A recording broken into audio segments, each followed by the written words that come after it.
the strange thing more than anything else is that this is actually only the 7th day. The lockdown started last Saturday. It's Friday. It feels like a very, very long time. It feels like not just a different era, but a different world, the one that we left behind when Atletico Madrid beat Liverpool at Anfield. That's only 10 days ago. It feels like such a long time.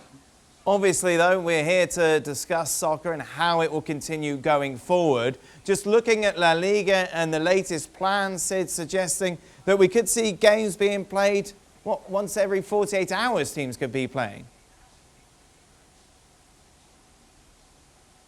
Yeah, essentially because La Liga, with Javier Tebas, the president, at the forefront of this, is determined to get this finished, and also determined to get it finished before the end of June. Now, the Federation has said that if it has to go on beyond the end of June, then so be it. They've said, look, yes, our target too is the 30th of June, but if it needs to go into July, if it needs to go beyond that, then so be it. The league is much, much more determined to get it wrapped up that little bit quicker, because partly, of course, they know that there are going to be problems with players' contracts and so on. La Liga have said that they would like to restart at the latest by the middle of May, and of course, if they were to do that, that means 6 weeks to squeeze in 11, 12 games. Now, that necessitates, because there will be Champions League games to play as well, making games come in every 2.5, 3 days. And so, yes, that's essentially the position they're in. They also, of course, the league are much more open than the Federation to the idea of, if needs be, playing these games behind closed doors. But they are determined that this has to get finished. The problem is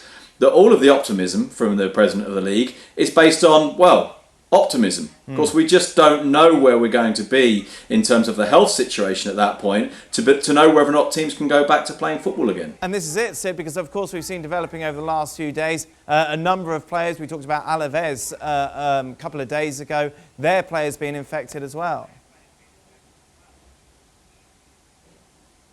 Yeah, and of course, you know, there are two different elements to this. One is the health situation across the whole country, and the other is the health condition of the players themselves. And this is obviously one of the reasons why the league is talking about the possibility of playing behind closed doors, because they believe, and they did put tests around to all of the clubs the other day to test the players for coronavirus. Some of the clubs, by the way, gave those tests back and said they didn't want to do them because the tests should be used for those who really need it, the vulnerable, the elderly, the already ill. But the league, what they want to do, obviously, is to be able to isolate the players, know that the players are fit enough to play, and then say, okay, even if the health situation across the country isn't good, we can get those players fit, we can get them healthy, and if you keep them in isolation, even if that isolation involves being on a football pitch and playing matches, we can get those games played, we can get the fixture list fulfilled, and we can get those games put on television. That, I think, at the moment is the thinking of La Liga. Now, look, obviously, in an ideal world, which I think we all realise this now isn't, in an ideal world, there is some sort of solution to this crisis, and there is some solution to the virus, and the football can go ahead as normal. But nobody truly believes, at the moment at least, that that's going to be possible in the foreseeable future.